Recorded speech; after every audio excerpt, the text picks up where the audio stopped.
The day I walked out on my 3 children, I told myself it was only going to be for an hour. That was 13 years ago.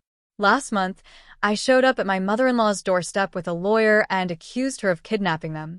You're probably wondering how someone could do something so unthinkable, but let me tell you, the truth is far more complicated than you could ever imagine. My name is Rachel Turner, and this is the story of how I became the villain in my own children's lives, and how I tried to rewrite history with a lie so monstrous that even I couldn't believe I was capable of it. If you're listening to this, I need you to understand something. I'm not looking for sympathy. I'm not looking for forgiveness. I'm just telling you what happened, because someone needs to know the truth before the courts decide my fate. It was a Tuesday afternoon in March 2011 when I knocked on Margaret's door. Margaret Chen, my mother-in-law, lived in a modest 2-story house in Seattle's Beacon Hill neighborhood. The rain was coming down in sheets, typical for that time of year in the Pacific Northwest. I remember the sound of it hammering against my car roof as I sat there for 10 minutes, gathering the courage to go through with what I was about to do. My 3 kids were in the back seat. Tommy was 7, bright-eyed and always asking questions about everything. Sarah was 5, clutching her stuffed rabbit that she'd had since she was a baby. And little Emma, just 3 years old, was sleeping peacefully in her car seat, her tiny fist curled against her cheek. They trusted me completely. That's what made it so much worse. If you're finding this story gripping, I'd really appreciate if you could hit that subscribe button. We're working hard to reach our goal of 1,000 subscribers, and every single person who joins us makes a real difference. Just click that red subscribe button. It only takes a second. My husband David had died 6 months earlier. A construction accident, they said. He was working on a high-rise downtown when the scaffolding gave way. He fell 8 stories. They told me he died instantly, that he didn't suffer. I don't know if that's true, but I hope it is. David was a good man. He didn't deserve what happened to him, and he certainly didn't deserve what I was about to do to our children. After David died, I fell apart. I know that's not an excuse, but it's the truth. I couldn't get out of bed most days. The kids would be crying for breakfast, and I'd just lie there, staring at the ceiling, feeling like I was underwater. Everything seemed muffled and distant. The life insurance money came through, about $200,000, but instead of using it to secure my children's future, I started spending it on anything that would make me feel something other than the crushing weight of grief. I started going to bars, then casinos. Then I met Marcus, a smooth-talking bartender at a place called the Lucky Strike downtown. He was handsome in a dangerous way, all tattoos and leather jackets and promises of adventure. He made me feel alive again, made me feel like I was more than just a grieving widow and overwhelmed mother. He made me feel young and free, and God help me, I was so desperate to feel anything other than pain that I didn't question what he really wanted. Margaret had been helping me with the kids since David died. She'd come over every few days, bring groceries, cook meals, help with homework. She never judged me, never made me feel like I was failing, even though I clearly was. She was Korean American, raised her son David with traditional values of family and responsibility. She was 63 years old, retired from her job as a nurse, and she had more energy and love to give than I could ever muster in my state. That Tuesday, I told Margaret I needed to run to the pharmacy to pick up a prescription. I said I'd be back in an hour.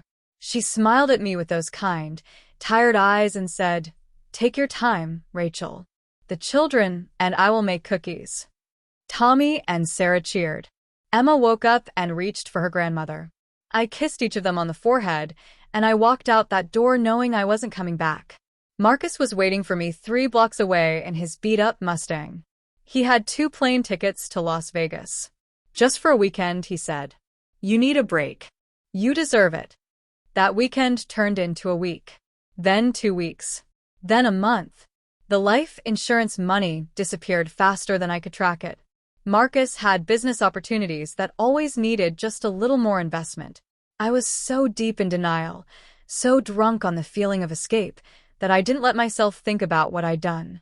Your subscription truly helps this channel grow and reach more people.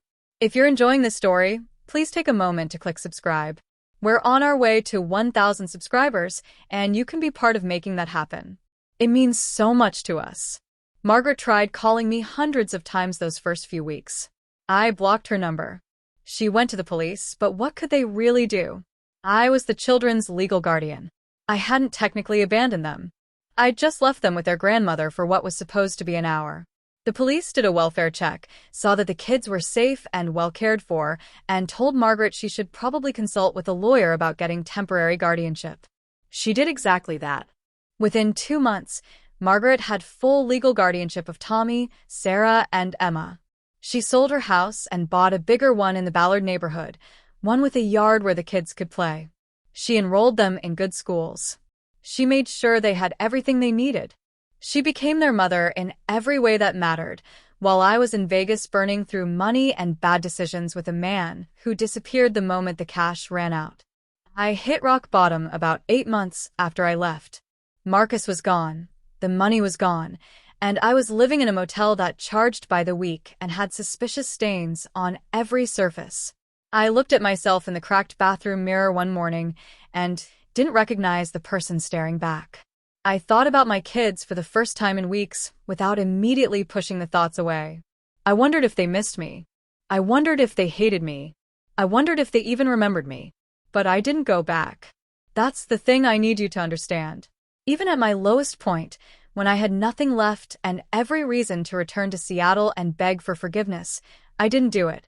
I was too ashamed, too broken, too convinced that I'd already done damage that couldn't be repaired.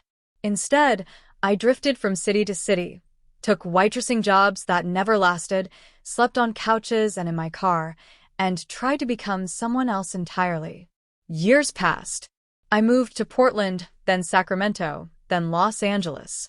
I got sober in 2015 after a DUI scared me straight. I started working at a real estate office, filed paperwork, answered phones. I got an apartment, nothing fancy, but it was mine, and it was clean. I even started dating again, cautiously this time. A man named Peter, an accountant, stable and kind.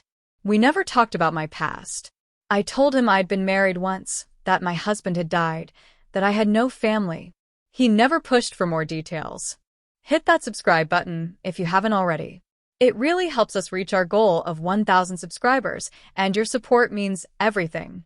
Just one click on that subscribe button, and you're part of this community. In 2023, something shifted. Maybe it was turning 40. Maybe it was seeing a little girl at the grocery store who looked like Emma might look now. Maybe it was just that I'd finally been sober and stable long enough to let myself feel the full weight of what I'd done. Whatever it was, I started thinking about my kids constantly. I looked them up on social media and found their profiles. Tommy was 20 now, studying engineering at the University of Washington.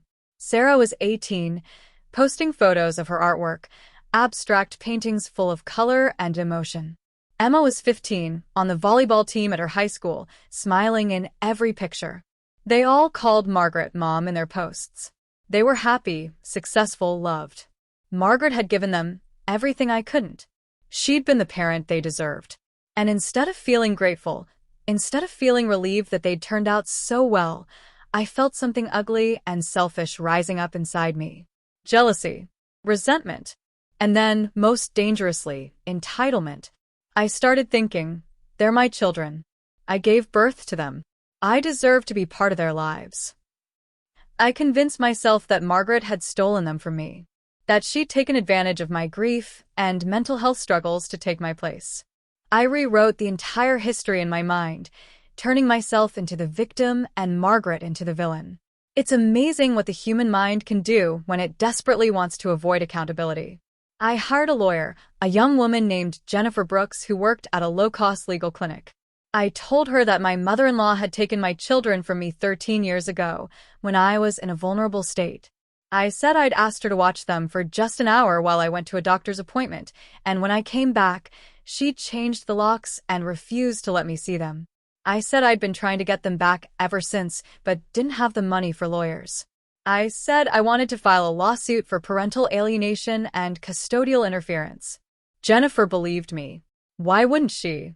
I seemed sincere. I had some documentation showing I was the biological mother. I painted myself as a victim of circumstance and a manipulative in-law. She agreed to take the case pro bono, seeing it as a righteous fight to reunite a mother with her stolen children. Please consider subscribing to the channel if you're finding this story engaging. We're working toward 1,000 subscribers, and clicking that subscribe button really helps us continue creating content like this. Your support makes all the difference. Last month, on a cold Saturday morning in February 2024, Jennifer and I drove to Margaret's house in Ballard. My hands were shaking the entire drive. Part of me knew what I was doing was wrong, but I'd convinced myself so thoroughly of my own narrative that I pushed those doubts aside. I was going to reclaim my children. I was going to expose Margaret for what she'd done. I was going to finally be the mother I should have been all along. Margaret answered the door in a cardigan and jeans, her hair now completely gray, her face lined with age, but still kind. She looked at me for a long moment, and I saw something flicker across her expression. Not anger, not hatred, just deep, profound sadness. "Rachel," she said quietly. "Just my name. Nothing else." "I'm here for my children," I announced, my voice shaking. "This is my lawyer, Jennifer Brooks. You've been keeping my children from me for 13 years, and I'm taking legal action." Jennifer stepped forward with official-looking papers. "Mrs. Chen, we're here to inform you that we're filing a lawsuit for custodial interference and parental alienation. My client has been trying to contact her children for over a decade, and you've prevented her from having any relationship with them." Margaret's face went pale. She looked at me with an expression I'll never forget. It wasn't fear or anger. It was disappointment, so deep it seemed to age her 10 years right before my eyes. "Is that really what you're going to do?" she asked me, ignoring Jennifer entirely. "After everything? After I raised them alone, after I told them you loved them but were sick and needed help, after I made sure they never felt abandoned? You're going to come here with lies?" "They're my children," I said, but my voice sounded hollow even to my own ears. "Rachel, do you want to know what really happened?" Margaret's voice was steady now, stronger. "Because I have documentation too. I have the phone records showing I called you 247 times in the first month. I have the emails I sent begging you to come back, or at least let me know you were alive. I have the police report from when I reported you missing because I thought something terrible had happened to you. I have the bank records showing you withdrew the entire life insurance payout and spent it in Las Vegas. I have 12 years of receipts for everything I've paid for those children. I have the legal guardianship papers you never contested. And most importantly, I have your children upstairs right now, and they're going to tell you exactly what they think of you showing up after 13 years with accusations and lawyers." My heart stopped. "They're here? It's Saturday morning, Rachel. This is their home. Where else would they be?" Jennifer was looking at me now with growing suspicion. "Mrs. Turner, you said you'd been trying to contact them." Before I could respond, I heard footsteps on the stairs. Tommy appeared first, tall and broad-shouldered like his father. Then Sarah, her eyes wary. And finally Emma, who'd been 3 years old the last time she saw me and who looked at me now with the polite confusion of someone meeting a stranger. Make sure to hit that subscribe button to help us reach our goal of 1,000 subscribers. If you're invested in hearing how this story ends, your subscription really helps the channel grow. Just click subscribe and join our community. "Mom, what's going on?" Tommy asked, but he was looking at Margaret, not at me. "Tommy, Sarah, Emma," Margaret said gently. "This is Rachel, your biological mother. She's here because she says I kidnapped you 13 years ago and kept you from her." The silence that followed was devastating. Tommy's face went from confused to hardened in seconds. Sarah took a step back. Emma just looked completely lost. "Are you serious right now?" Tommy finally said, and his voice was cold. "Are you actually serious?" "Tommy, I can explain." I started, but he cut me off. "Explain what? That you left us with Grandma and never came back? That I used to sit by the window every day for months waiting for you to pick us up? That Sarah cried herself to sleep asking why Mommy didn't love us anymore? That Emma doesn't even remember you because she was 3 years old?" Sarah spoke up, her voice shaking. "Grandma showed us everything. She kept all your messages, all the bank records, all the proof that you chose to leave. She could have told us you were dead or that you were a terrible person, but instead she told us you were sick and struggling, and that sometimes people's minds break under grief. She made sure we never hated you, even though we had every right to. Emma was the one who broke my heart completely. She looked at me with those wide, innocent eyes and asked, "Why did you leave us?" I couldn't answer. What could I possibly say? That I was weak? That I was selfish? That their father's death broke something in me that I didn't know how to fix? That I chose a man I barely knew and the promise of escape over the 3 beautiful children I'd brought into the world? Jennifer was backing toward the door now, clearly realizing she'd been lied to. "Mrs. Turner, I think we need to have a very serious conversation about the facts of this case." "No," I said, and my voice cracked. "No, we don't."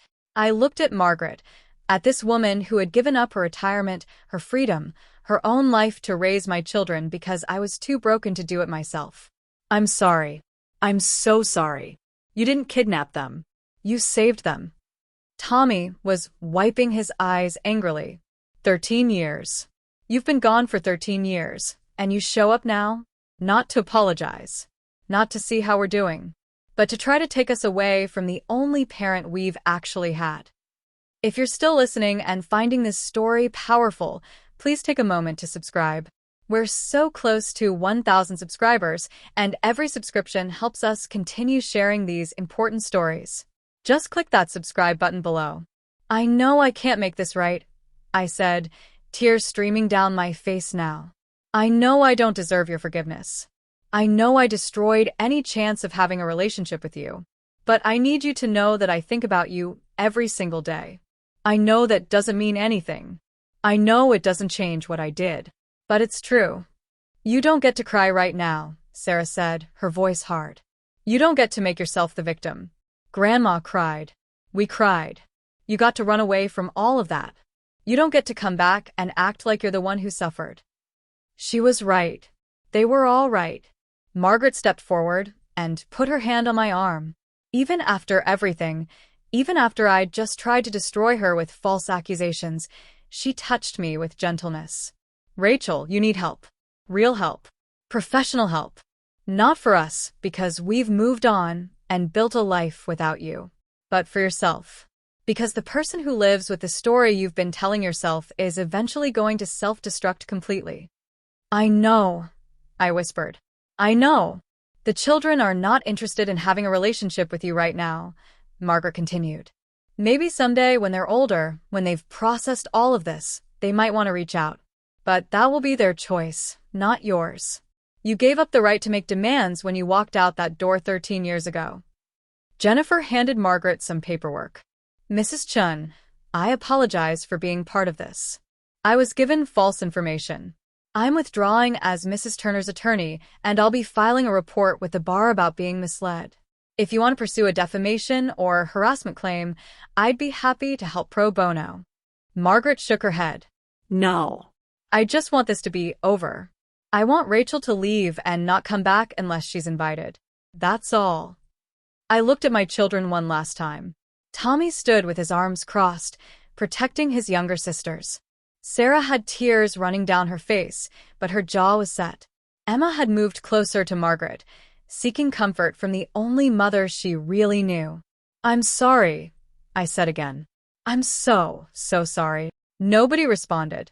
I turned and walked out of that house, got into my car, and drove away. Jennifer followed in her own car, and I knew I'd never hear from her again. Please subscribe to help us reach 1,000 subscribers. Your support through subscribing means we can keep telling these real, raw stories that need to be heard. Just click that red subscribe button. The lawsuit never materialized, obviously. Instead, I spent the next 3 weeks in a psychiatric facility. Peter, my boyfriend, broke up with me when he learned the truth about my past. I lost my job because I couldn't function. I ended up in intensive therapy, dealing with grief I'd run from for over a decade, guilt that threatened to swallow me whole, and the realization that I'd permanently damaged the 3 most important relationships I'd ever have. My therapist, Dr. Sarah Kim, worked with me 5 days a week. She helped me understand that what I'd done was a result of untreated trauma, depression, and a complete mental breakdown. She helped me see that while those things explained my actions, they didn't excuse them. She helped me accept that my children might never forgive me and that I had to find a way to live with that. You can't undo what you did, she told me during one session. But you can take responsibility for it. Real responsibility, not the fake kind where you show up with a lawyer and lies. You can work on becoming the kind of person who would never do something like that again. You can live a life that honors the sacrifice Margaret made and the resilience your children showed. That won't give you a relationship with them, but it might give you peace. I threw myself into recovery. I attended group therapy for parents who'd abandoned their children. Yes, such a group exists, and yes, it's as heartbreaking as you'd imagine. I heard stories from other parents who'd walked away and the devastating consequences of those choices. Some had found redemption. Most hadn't. All of us carried guilt that would never fully fade. I started volunteering at a crisis center for new mothers experiencing postpartum depression. I couldn't help my own children, but maybe I could help prevent other mothers from making the same mistakes I did. I shared my story in group settings, raw and unfiltered, as a cautionary tale. The shame of admitting what I'd done to roomfuls of strangers was excruciating, but it was also necessary. Before we continue with what happened next, I'd really appreciate if you could subscribe to the channel. We're working hard to build a community here and reach 1,000 subscribers. Your subscription, which just takes one click, helps us continue creating meaningful content. Please hit that subscribe button now. Last week, 6 months after that terrible Saturday, I received a letter in the mail. It was from Sarah. My hands shook so badly, I almost couldn't open it. "Rachel," it began. Not Mom. Never Mom again. I'm writing to you because my therapist suggested it might help me process everything that happened. I'm not writing this to make you feel better or to invite you back into my life. I'm writing this because I need to say things I didn't get to say that day. When you left, I blamed myself. I thought if I'd been a better daughter, a quieter kid, a more helpful big sister, maybe you would have stayed. Grandma spent years convincing me it wasn't my fault, but the doubt never fully went away. Until you showed up with that lawyer, and I realized with complete clarity that your leaving had nothing to do with me and everything to do with you. You were weak. You were selfish. You prioritized your own pain over the well-being of 3 children who depended on you. Dad would have been ashamed of you. Grandma picked up the pieces you left behind and created a beautiful life for us, but that doesn't erase the fact that you shattered us first. I'm telling you this not to be cruel, but because you need to hear it. You need to understand that your actions had consequences that rippled through our entire lives. Tommy developed anxiety that he still deals with. I had trust issues that affected every relationship I tried to build. Emma grew up always feeling like something was missing, even though Grandma gave her everything. I don't know if I'll ever forgive you. Right now, I can't imagine it. Maybe someday when I'm older and have my own kids, I'll understand better how someone could be so overwhelmed by grief that they'd make the choices you made. But that day is not today. Don't contact us again. If we want to reach out, we know how to find you. But you need to respect that this is on our timeline, not yours. You lost the right to have expectations or make demands. I hope you get help. I genuinely do, because I don't want you to hurt anyone else the way you hurt us. But that's the extent of what I can offer you. Sarah Chun. She'd taken Margaret's last name legally. They all had. They weren't Turner children anymore. They were Chun children, raised by a woman who'd earned the title of mother through 13 years of showing up every single day. I read that letter probably 100 times. Each time felt like a fresh wound, but it was a wound I deserved. Sarah was right about everything. Her honesty, painful as it was a gift. She could have said nothing. She could have let me wonder and hope. Instead, she gave me the truth, and truth was what I needed most. Dr. Kim and I worked through the letter in our sessions. What Sarah gave you, she said, was closure. Not the kind you wanted, but the kind you needed. She set a boundary. She acknowledged your humanity while also holding you accountable. That's mature beyond her years, and it's a testament to how well Margaret raised her. I know, I said. I know all of that, but it doesn't stop the pain. It's not supposed to stop the pain, Dr. Kim replied gently. The pain is appropriate. The pain is what tells you that you're finally facing reality instead of running from it. The pain is how you grow. If you've made it this far in the story, I'd be so grateful if you'd subscribe to the channel. We're getting closer to our goal of 1,000 subscribers every day, and your subscription really helps. Just click that subscribe button and be part of our growing community. Today, I live in a small apartment in Tacoma. I work as an administrative assistant at a nonprofit that helps women in crisis. I attend therapy twice a week. I'm part of a support group for estranged parents, though I bristle at the term because it implies my children are equally responsible for our separation, and they absolutely are not. I don't date. I don't think I have the right to build a new family when I destroyed my first one so completely. Maybe that's punishment I'm inflicting on myself. Maybe it's just realistic assessment of who I am and what I'm capable of. Either way, I live a quiet life focused on trying to help others avoid the mistakes I made. I think about Tommy, Sarah, and Emma every single day. I wonder what Tommy's studying this semester, what Sarah's painting, how Emma's volleyball season is going. I follow them from a distance on social media, through public posts only, careful never to intrude. I see them thriving, and it breaks my heart and heals it simultaneously. Margaret is 76 now. She looks tired in recent photos, but she also looks happy. She's been to Tommy's engineering competitions, Sarah's art shows, Emma's volleyball games. She's the grandmother who became a mother, and she's done it with more grace and strength than I could have mustered in a lifetime. Sometimes I draft letters to my children. Long, rambling apologies that try to explain the unexplainable. I never send them. They asked me not to contact them, and the least I can do is respect that boundary. Maybe one day they'll reach out. Maybe they won't. Either way, I have to find a way to live with the consequences of my choices. The lawsuit that never happened follows me anyway. Jennifer, the lawyer I lied to, did file that bar complaint. I had to give a statement about what really occurred. The legal community is small and word got around. When I tried to find representation for an unrelated matter, 3 different lawyers turned me down because they'd heard about the Chin case.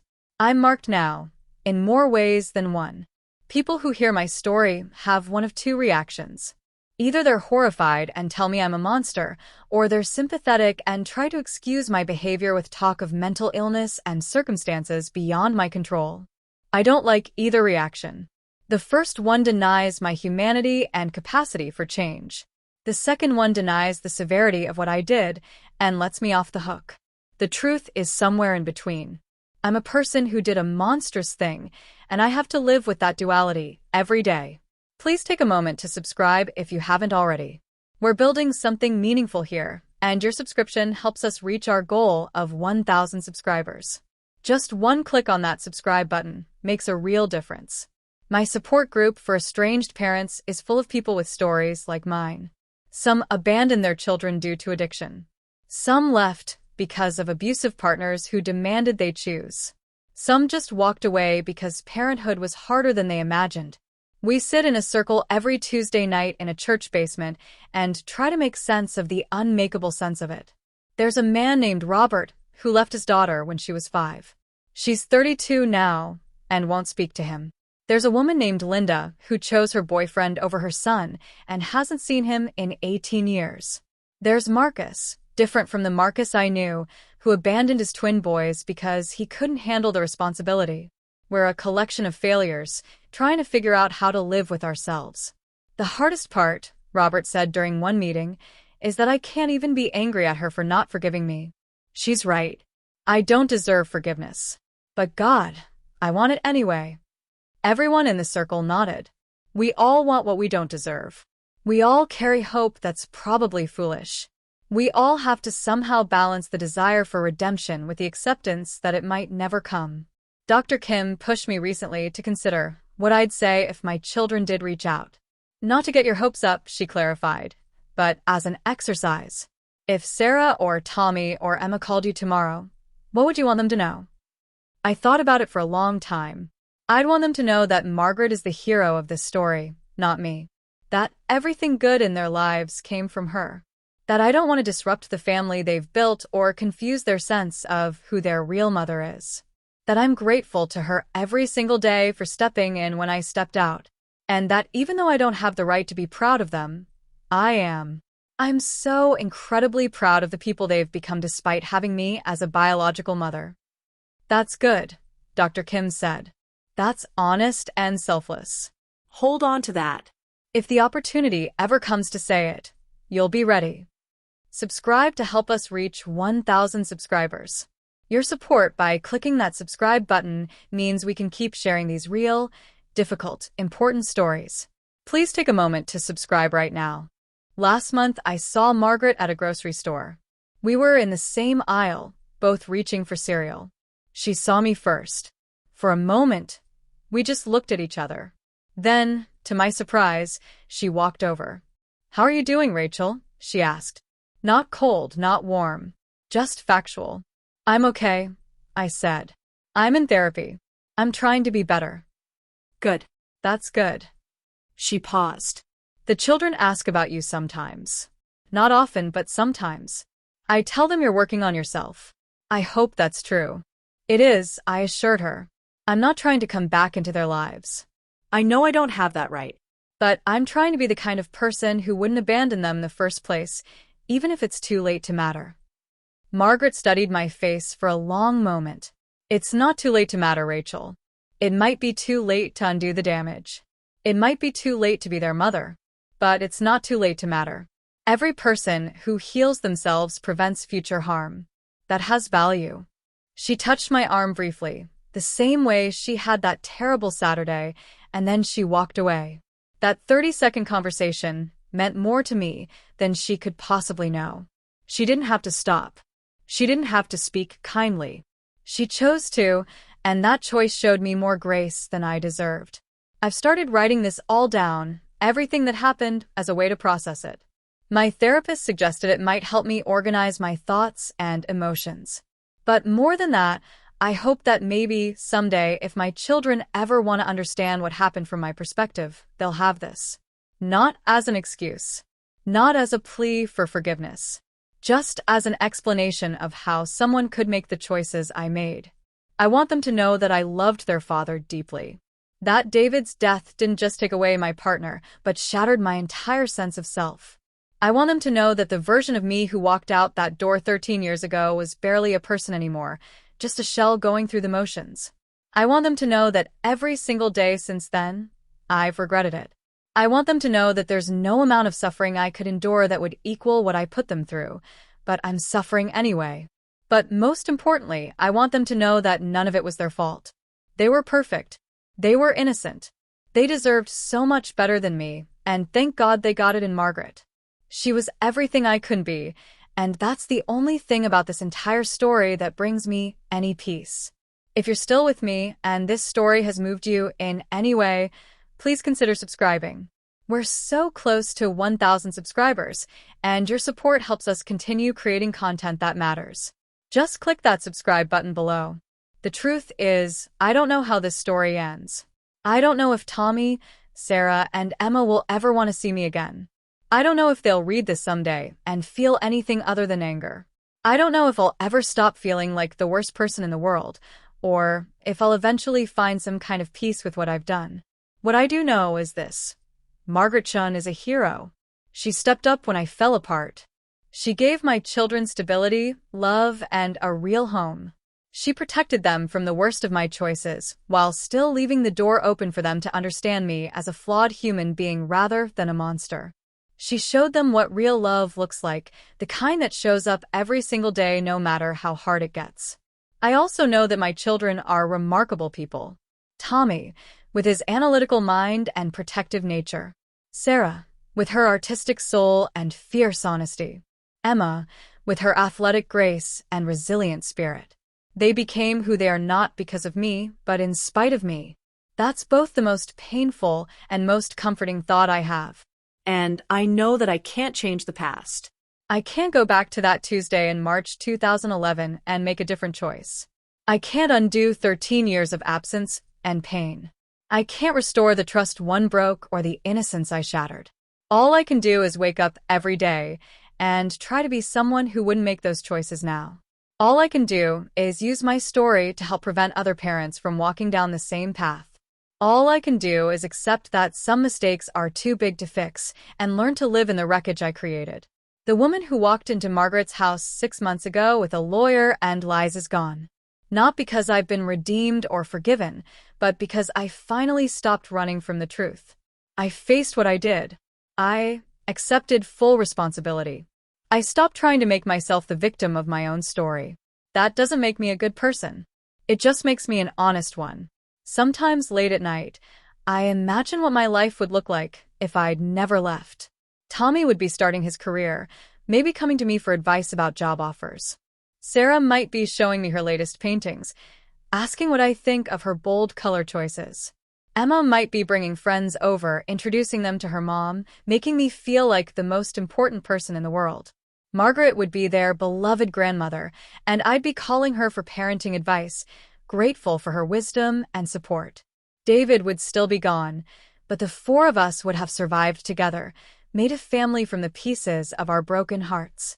But that's not what happened. And imagining alternate realities doesn't change the one I'm living in. I'm 41 years old. I have 3 children who call someone else mom. I have an ex-mother-in-law who showed me more mercy than I deserved. I have a life built on trying to atone for the unatonable. And I have this story, painful and raw and true, that maybe can serve as a warning to someone else standing at the edge of making a devastating choice. Don't forget to subscribe to help us reach our goal of 1,000 subscribers. Your subscription really does make a difference, and it takes just one click on that subscribe button. Please subscribe now if you haven't already. If you're a parente, I've been seeing a new therapist recently, someone who specializes in what she calls irreparable loss. Dr. Patricia Hayes is 70 years old, has been practicing for 45 years, and has seen every variation of human mistakes and regret. She told me during our first session that she doesn't believe in sugarcoating reality or offering false hope, which is exactly why I chose her. You're looking for someone to tell you there's a path back to your children, she said, studying me over her glasses. I'm not going to tell you that because statistically, it's not likely. What I can help you with is finding meaning in a life that will probably never include the relationships you destroyed. Can you work with that kind of honesty? I could. I needed it actually. Because Dr. Kim, as helpful as she'd been, still held out hope that someday my children might reach out. Dr. Hayes wasn't offering me that comfort, and somehow that felt more respectful of the gravity of what I'd done. Tell me about the moment you decided to leave, she said during our third session. Not the facts. I've read your file. Tell me what you were feeling in your body, in your mind, the exact moment you chose to walk away. I closed my eyes and went back to that day. The rain on the windshield. Emma's soft breathing in her car seat. Tommy asking if he could help Grandma make chocolate chip cookies. Sarah clutching her stuffed rabbit. And me, sitting behind the wheel, feeling like I was made of static electricity and broken glass. I felt like I was disappearing, I told Dr. Hayes.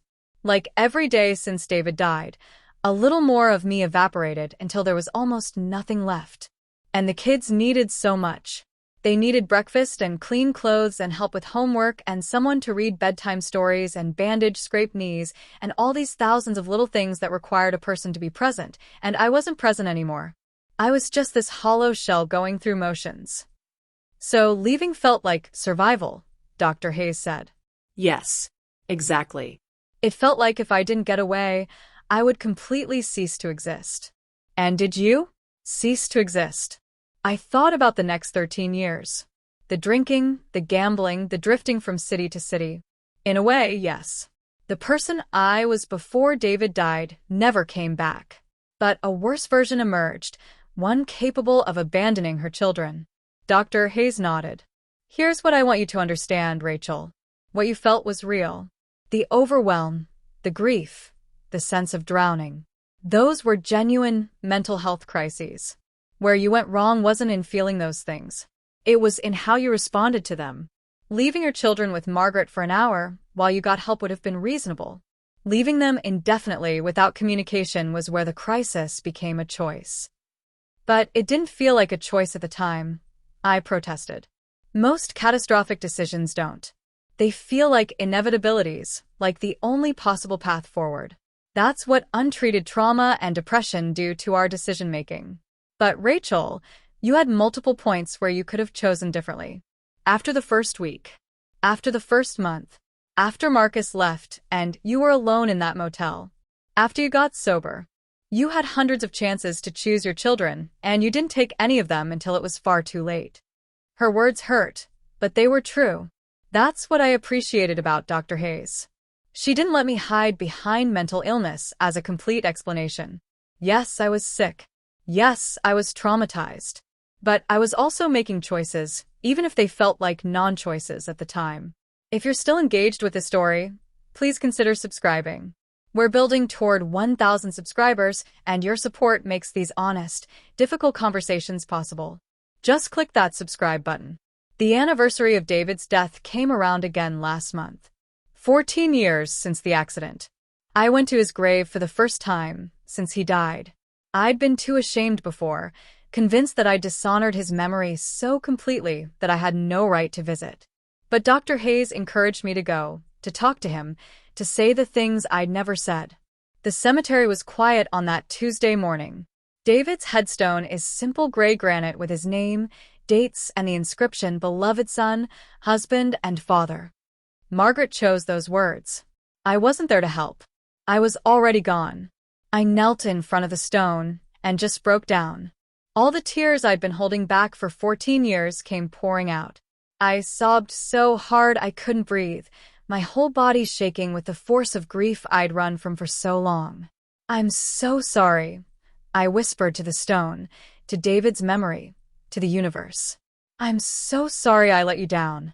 I'm so sorry I couldn't be strong enough to raise our children without you. I'm so sorry I left them. I'm so sorry I've made such a disaster of everything. I stayed there for 2 hours, talking to him, telling him about Tommy and Sarah and Emma, about what they'd become despite my absence.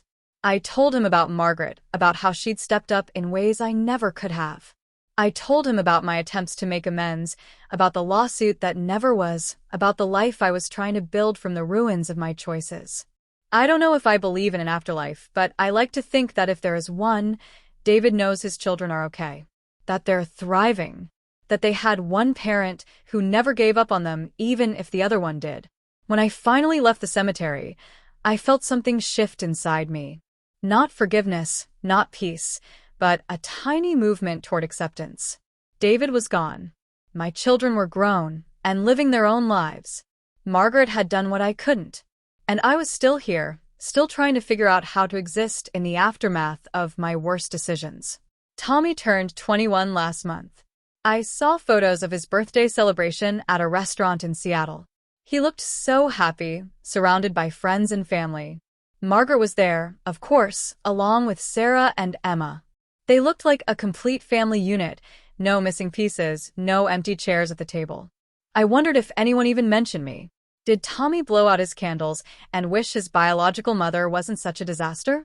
Did Sarah and Emma exchange knowing looks, silently acknowledging the absence that had defined their childhoods? Or have I become so irrelevant to their lives that they don't think about me at all anymore? I suspect it's the latter, and I'm trying to be okay with that. Irrelevance is better than hatred. Being forgotten is easier than being actively resented. If they can go weeks or months without thinking about me, then Margaret has succeeded in giving them a life that isn't defined by what I took from them. Make sure to subscribe to help us reach 1,000 subscribers. Your subscription supports the channel and helps us continue sharing these raw, honest stories. Please click that subscribe button now. The Crisis Center, where I volunteer, had a situation last week that reminded me why this work matters, even if it can't undo my own mistakes. A mother came in with her 6-year-old daughter. The woman, Jennifer, was visibly at the end of her rope. Her husband had left 3 months ago. She'd lost her job, they were about to be evicted, and she was contemplating leaving her daughter with her sister and just disappearing. I can't do this anymore, she kept saying. I just can't. She deserves better than me. I sat with Jennifer for 3 hours. I share my story, all of it, holding nothing back. I watched her face as she realized what I was confessing, saw the horror and recognition dawn in her eyes. "You left them," she whispered. "You actually left them." I did. "And Jennifer, I need you to hear this. Your daughter doesn't need perfect. She doesn't need wealthy. She doesn't need you to have all the answers. She just needs you to stay. Because if you leave, even with the best intentions, even thinking you're doing what's best for her, you will damage her in ways that will echo through her entire life." We worked through her options: emergency housing assistance, food banks, job placement programs, sliding scale childcare. All the resources I didn't know existed when I was drowning or didn't care enough to find. By the end of our conversation, Jennifer had a plan. It wasn't perfect, but it was a path forward that didn't involve abandoning her child. She hugged me before she left, her daughter's hand in hers. "Thank you for stopping me. Thank you for being honest about what happens when you make the other choice." I went home that night and cried for hours. Not just for myself, but for every parent who's ever stood at that edge, deciding whether to stay or go. For every child waiting by the window wondering when mommy or daddy is coming back. For every grandmother or aunt or family friend who has to step in and pick up pieces they never expected to carry. This is my life now. I prevent other people's tragedies because I can't fix my own. It's something, even if it's not enough. Dr. Hayes asked me recently what I'd do if Emma reached out. Not Tommy or Sarah, who remember me and have clear reasons to maintain distance, but Emma, who is so young when I left that I'm more concept than memory to her. What if she contacts you when she's 18 or 25 or 30? Dr. Hayes posed. What if she's curious about her biological mother and wants to meet you? How would you handle that? I'd thought about this scenario countless times, playing it out in my head with different variations. I'd meet her if she wanted, I said slowly. But I'd make sure she knew from the very beginning that Margaret is her mother in every way that matters. That I'm not trying to take that place or create confusion about who raised her. I'd answer any questions she had honestly. I'd tell her about David, about what happened after he died, about my failures and mistakes. And then I'd let her decide what kind of relationship, if any, she wanted to have. Would you want to be in her life regularly? Dr. Hayes pressed. Want? Yes. Of course. But deserve? No. So I'd follow her lead completely. If she wanted occasional coffee dates, I'd be grateful for that. If she wanted nothing after our first meeting, I'd accept it. The key is that it would have to be entirely on her terms, with no pressure or expectations from me. That's a mature answer, Dr. Hayes acknowledged. Can you actually do it, though? Can you meet your daughter for the first time in decades and not try to make her understand your perspective, or gain her sympathy, or rebuild a relationship? I didn't answer right away. Could I? I wanted to believe I could, but the truth was I didn't know. The temptation to make her see me as a human being with struggles, rather than just the mother who left, would be enormous. The desire to be part of her life, to know her as a person, to have some small place in her world would be overwhelming. I don't know, I finally admitted. I hope I could. But honestly, Dr. Hayes, I don't know if I'm strong enough to meet my own child as essentially a stranger and not try to be more than that. Then maybe the most loving thing you can do is be prepared to say no if she reaches out, Dr. Hayes said. If you can't trust yourself to maintain appropriate boundaries, if you know you'll put pressure on her even unintentionally, then declining to meet might be the kindest choice. Subscribe to the channel to help us reach our goal of 1,000 subscribers. If this story is resonating with you, your subscription really helps. Just click that subscribe button. That conversation haunted me for weeks. The idea that the most loving thing I could do for Emma if she ever reached out would be to say no, to protect her from my own neediness and desperation, was almost too painful to contemplate. But Dr. Hayes was right. If I couldn't meet her without trying to make myself feel better about what I'd done, then I shouldn't meet her at all. I'm not sure I'm capable of that kind of selflessness. I like to think I am, that I've grown enough to put my children's needs above my own wants. But I've thought that before and been wrong. I thought leaving them with Margaret for just an hour was a reasonable decision too, and look how that turned out. The truth is, I don't trust myself. 14 years of therapy and volunteer work and personal growth, and I still don't trust myself to make good decisions when it comes to my children. Maybe that lack of trust is actually wisdom. Maybe recognizing my own limitations is the most honest thing I can do. I've started attending a support group specifically for parents who've been asked not to contact their adult children. It's different from my other group, which is for any kind of estrangement. This one is specifically for people like me, who've been explicitly told to stay away unless contacted first. There are 12 of us who meet every other Thursday. There's Martin, whose gambling addiction led him to steal from his son and daughter-in-law. There's Diane, whose alcoholism and verbal abuse drove her 3 adult children to cut all contact. There's Frank, whose anger issues resulted in his daughter getting a restraining order. We're a collection of people who broke our relationships so thoroughly that our own children don't want us in their lives. The facilitator, a social worker named Karen, is tough on us. She doesn't let us wallow in self-pity or make excuses. You're here because you did something severe enough that your adult children decided they're better off without you, she reminds us regularly. That's a high bar. Most kids want relationships with their parents even when those parents are deeply flawed. You crossed a line that made them decide you're more harmful than helpful. Own that. I appreciate Karen's directness.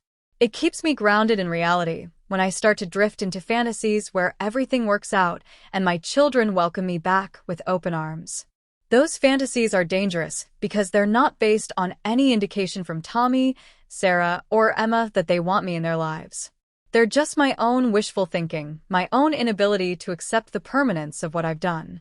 During our last meeting, Diane shared that her youngest daughter had sent her a brief email after 5 years of silence. Just 2 sentences. I'm getting married in June. I thought you should know. Diane was ecstatic, interpreting it as an olive branch, a sign that her daughter wanted her at the wedding. Karen shut that down immediately. She told you she's getting married. She didn't invite you to the wedding. Those are 2 very different things. If you show up uninvited or even ask for an invitation, you'll prove to her that you still can't respect boundaries, and you'll lose even this tiny connection. Watching Diane's face crumble as she realized Karen was right was brutal. But it was also necessary. We have to be realistic about what our children are offering us, which is often nothing, and we have to respect that nothing without trying to turn it into something more. Please subscribe to help us reach 1,000 subscribers. Your support makes a real difference in helping us continue to create this kind of honest content. Just click that subscribe button below. I think about boundaries a lot. About how I violated the most fundamental boundary a parent can violate by abandoning my children, and how I then tried to violate another boundary by showing up with that lawyer.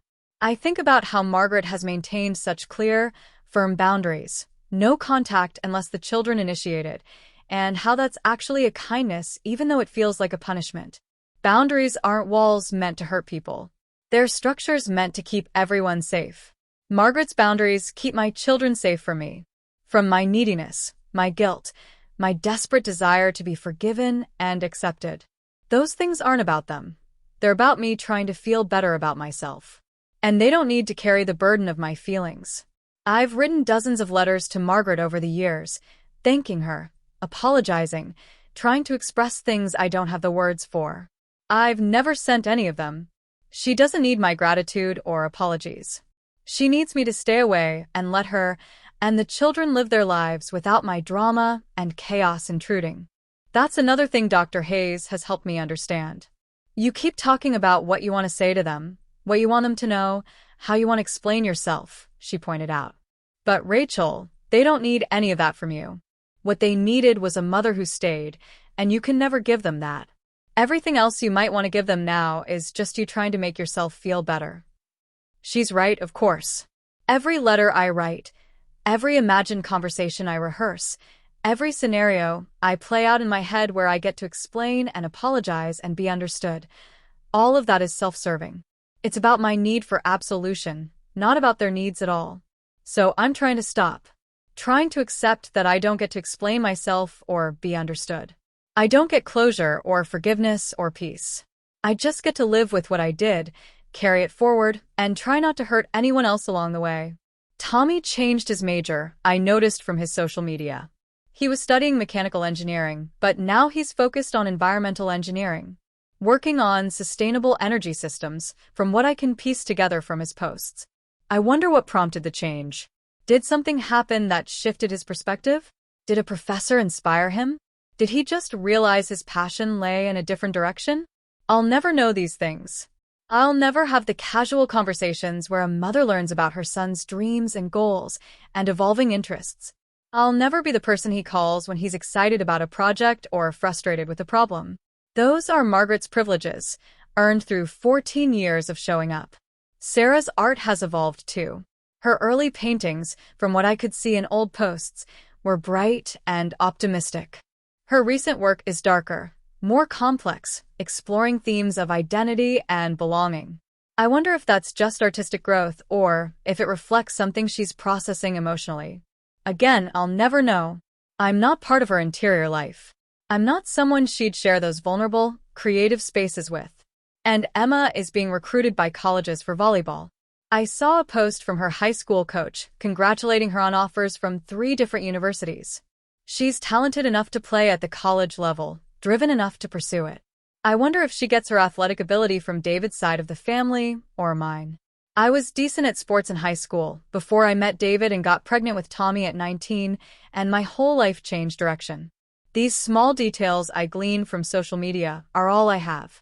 And even those feel like violations sometimes, like I'm spying on people who explicitly don't want me in their lives. But I can't seem to stop looking.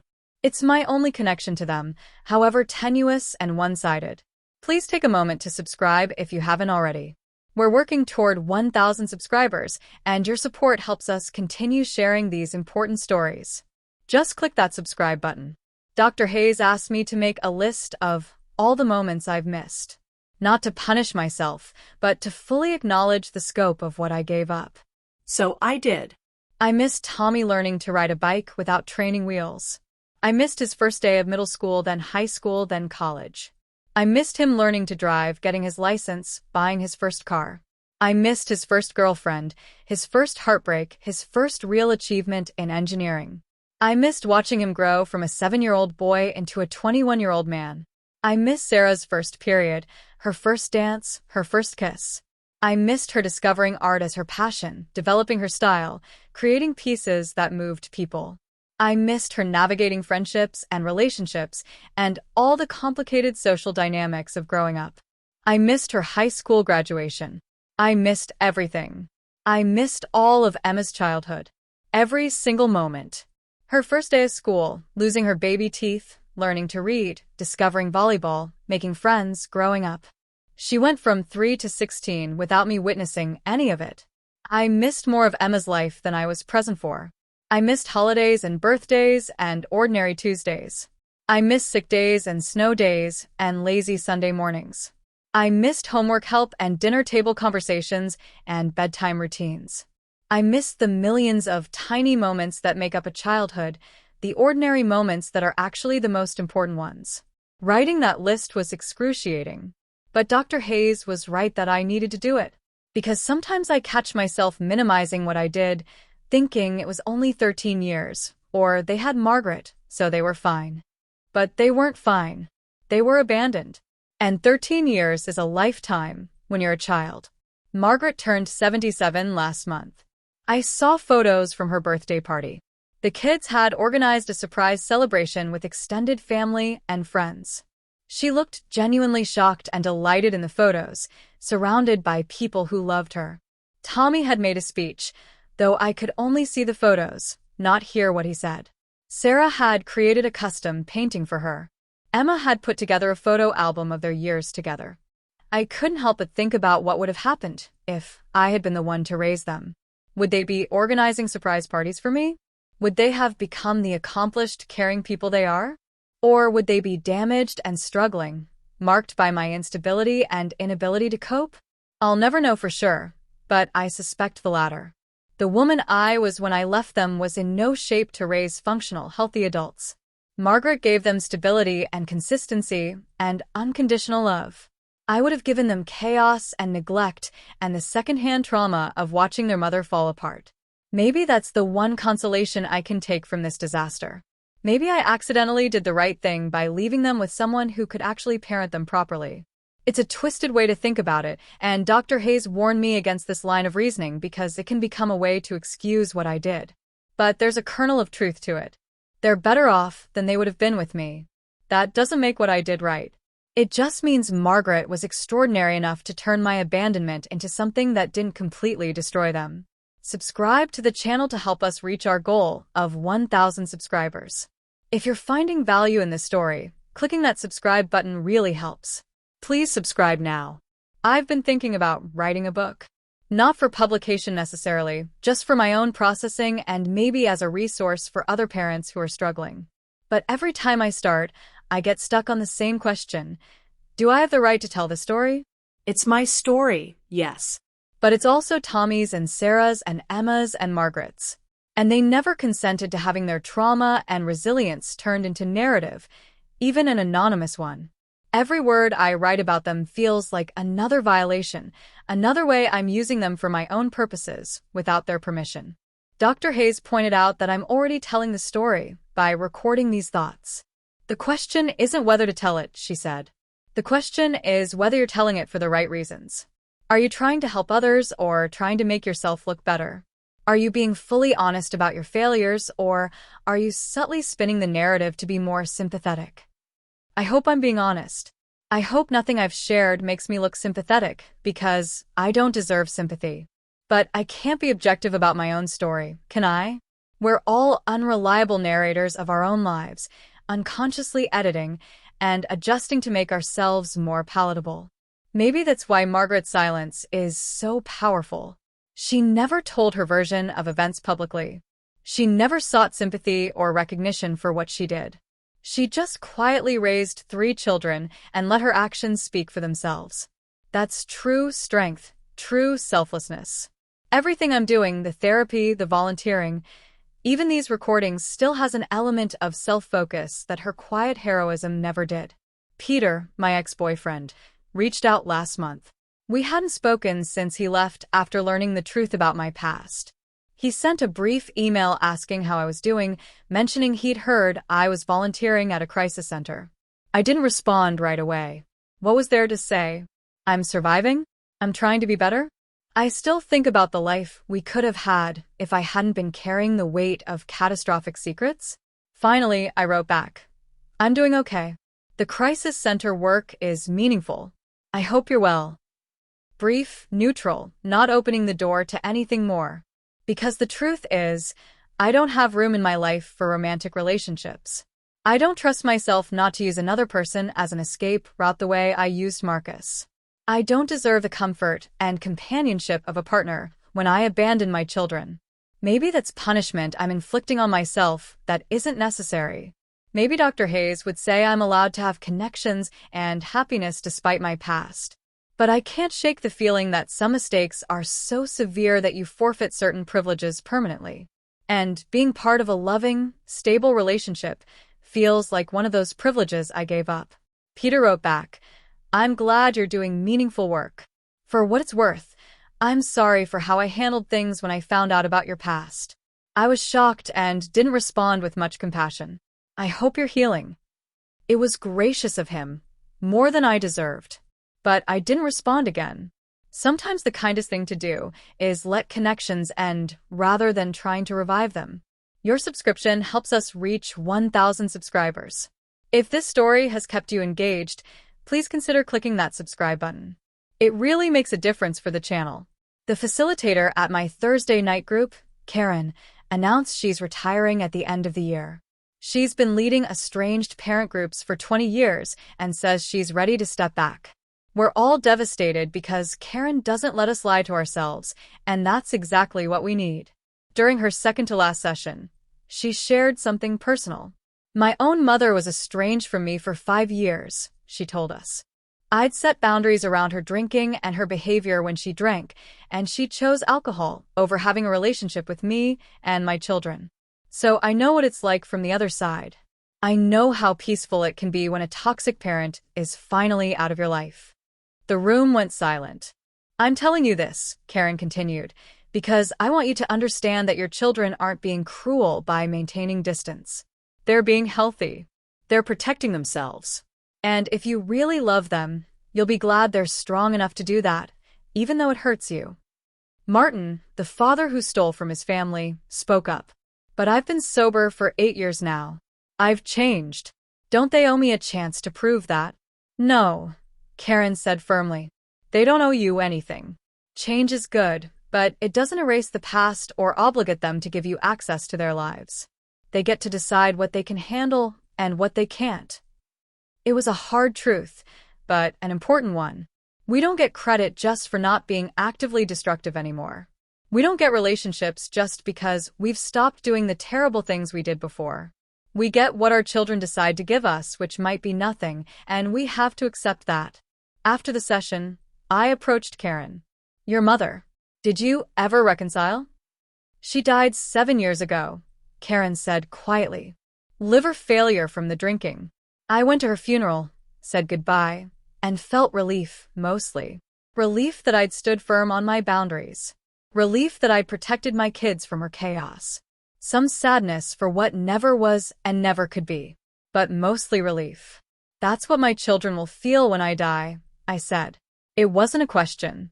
Maybe, Karen acknowledged.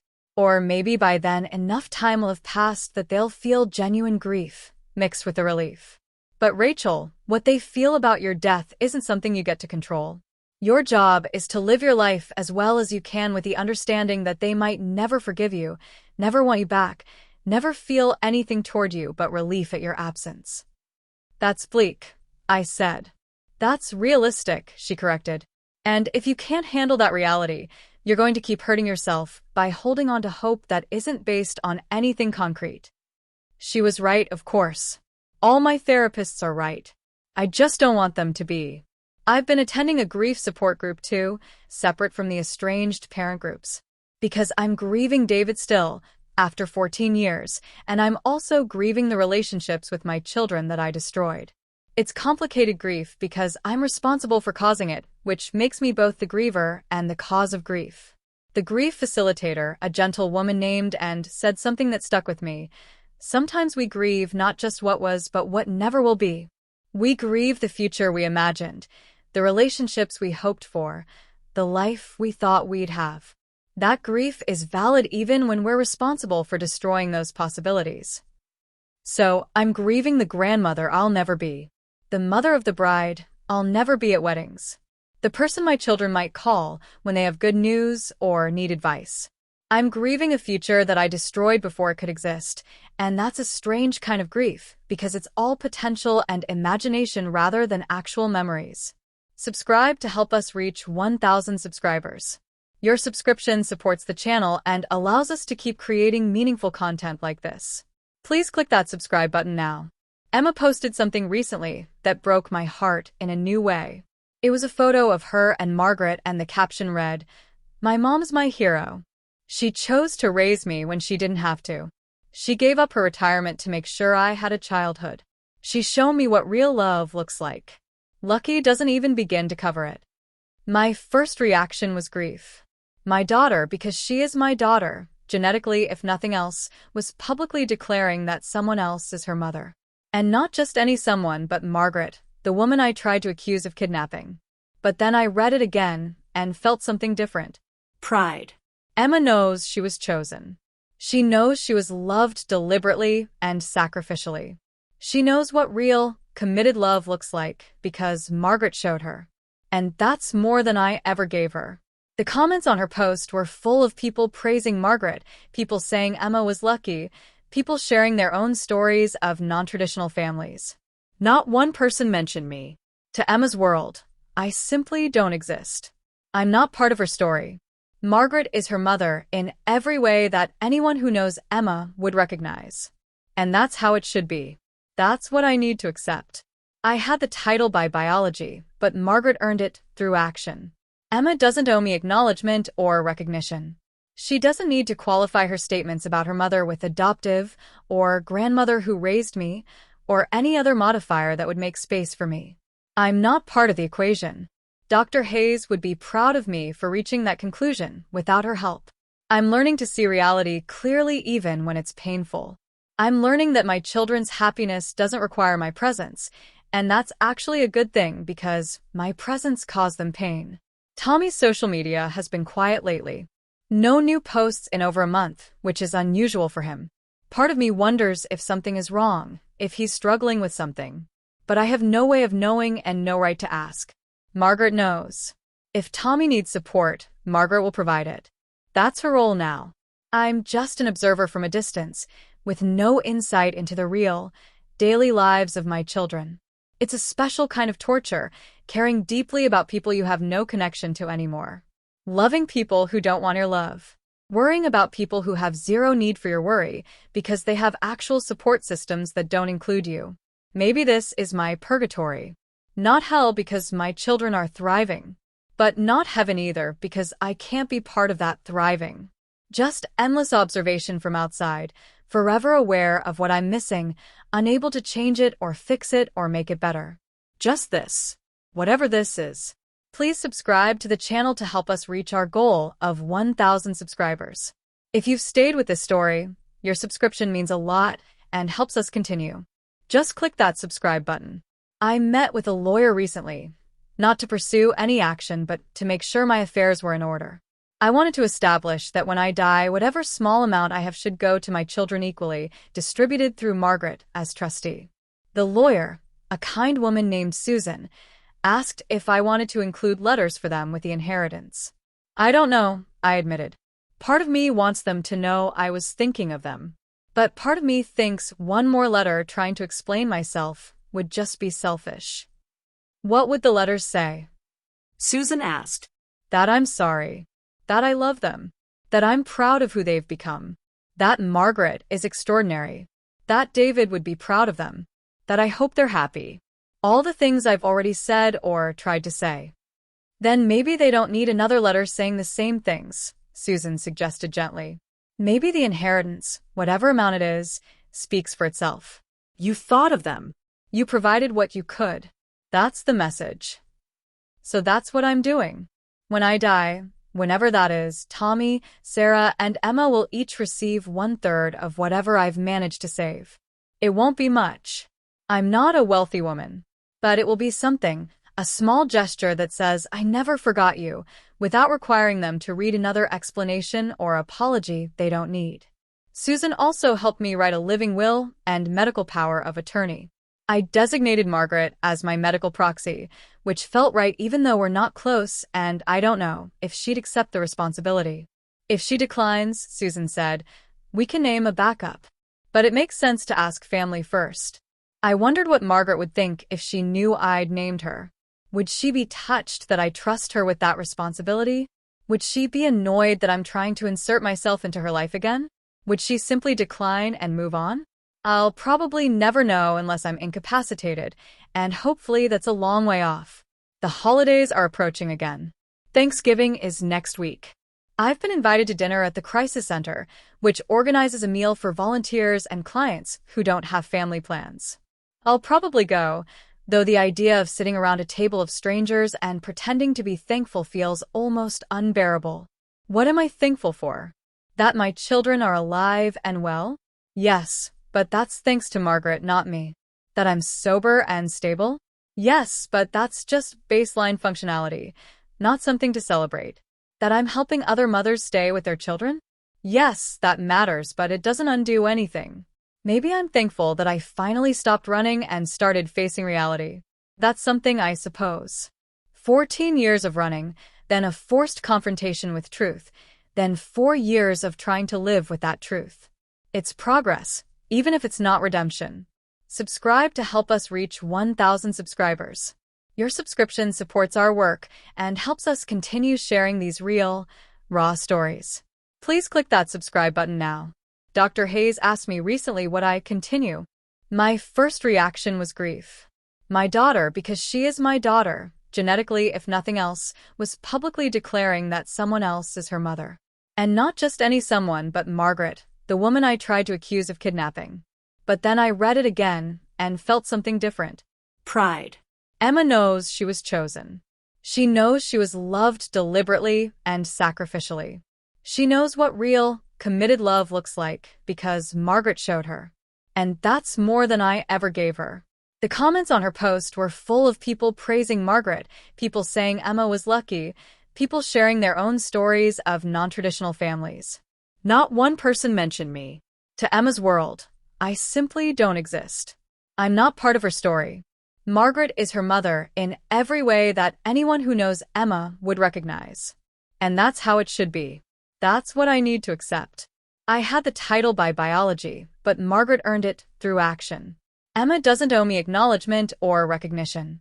She doesn't need to qualify her statements about her mother with adoptive or grandmother who raised me or any other modifier that would make space for me.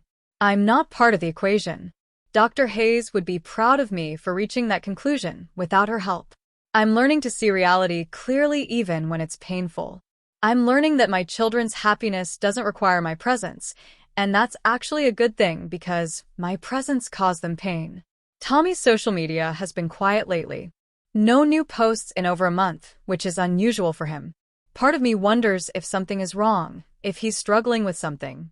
But I have no way of knowing and no right to ask. Margaret knows. If Tommy needs support, Margaret will provide it. That's her role now. I'm just an observer from a distance, with no insight into the real, daily lives of my children. It's a special kind of torture, caring deeply about people you have no connection to anymore. Loving people who don't want your love. Worrying about people who have zero need for your worry because they have actual support systems that don't include you. Maybe this is my purgatory. Not hell because my children are thriving. But not heaven either because I can't be part of that thriving. Just endless observation from outside, forever aware of what I'm missing, unable to change it or fix it or make it better. Just this. Whatever this is. Please subscribe to the channel to help us reach our goal of 1,000 subscribers. If you've stayed with this story, your subscription means a lot and helps us continue. Just click that subscribe button. I met with a lawyer recently, not to pursue any action but to make sure my affairs were in order. I wanted to establish that when I die, whatever small amount I have should go to my children equally, distributed through Margaret as trustee. The lawyer, a kind woman named Susan, asked if I wanted to include letters for them with the inheritance. I don't know, I admitted. Part of me wants them to know I was thinking of them. But part of me thinks one more letter trying to explain myself would just be selfish. What would the letters say? Susan asked. That I'm sorry. That I love them. That I'm proud of who they've become. That Margaret is extraordinary. That David would be proud of them. That I hope they're happy. All the things I've already said or tried to say. Then maybe they don't need another letter saying the same things, Susan suggested gently. Maybe the inheritance, whatever amount it is, speaks for itself. You thought of them. You provided what you could. That's the message. So that's what I'm doing. When I die, whenever that is, Tommy, Sarah, and Emma will each receive 1/3 of whatever I've managed to save. It won't be much. I'm not a wealthy woman. But it will be something, a small gesture that says, I never forgot you, without requiring them to read another explanation or apology they don't need. Susan also helped me write a living will and medical power of attorney. I designated Margaret as my medical proxy, which felt right even though we're not close and I don't know if she'd accept the responsibility. If she declines, Susan said, we can name a backup. But it makes sense to ask family first. I wondered what Margaret would think if she knew I'd named her. Would she be touched that I trust her with that responsibility? Would she be annoyed that I'm trying to insert myself into her life again? Would she simply decline and move on? I'll probably never know unless I'm incapacitated, and hopefully that's a long way off. The holidays are approaching again. Thanksgiving is next week. I've been invited to dinner at the Crisis Center, which organizes a meal for volunteers and clients who don't have family plans. I'll probably go, though the idea of sitting around a table of strangers and pretending to be thankful feels almost unbearable. What am I thankful for? That my children are alive and well? Yes, but that's thanks to Margaret, not me. That I'm sober and stable? Yes, but that's just baseline functionality, not something to celebrate. That I'm helping other mothers stay with their children? Yes, that matters, but it doesn't undo anything. Maybe I'm thankful that I finally stopped running and started facing reality. That's something, I suppose. 14 years of running, then a forced confrontation with truth, then 4 years of trying to live with that truth. It's progress, even if it's not redemption. Subscribe to help us reach 1,000 subscribers. Your subscription supports our work and helps us continue sharing these real, raw stories. Please click that subscribe button now. Dr. Hayes asked me recently would I continue